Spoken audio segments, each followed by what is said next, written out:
Unfortunately, human trafficking has been an issue in Ontario for a long time, and we will have to keep continually addressing it to ensure that Ontario's children are protected from exploitation.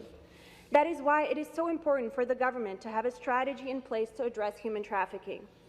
While our government has already established a strategy, Bill 251 goes even further by requiring that future government always have a strategy in place.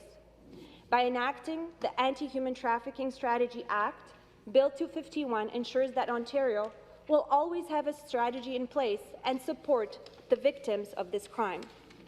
Additionally, the strategy will have to be reviewed every 5 years, ensuring that it remains up to date.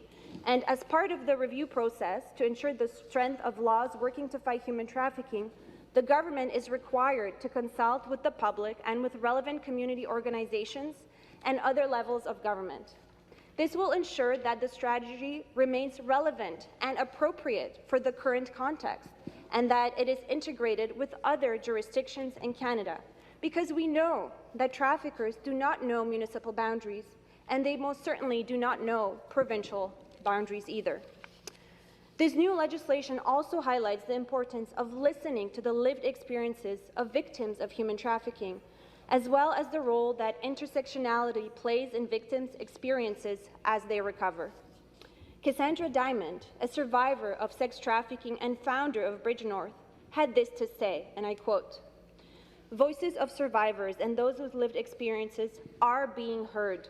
For years, we have been asking to have peer-led services, and today, because of our government's strong and wise leadership, it is a reality." Listening to the experiences of survivors when making policy on this issue is extremely important, and I am so glad that this bill recognizes this.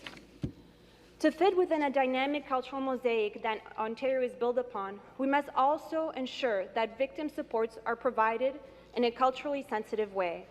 And I'm happy to say, Speaker, that this piece of legislation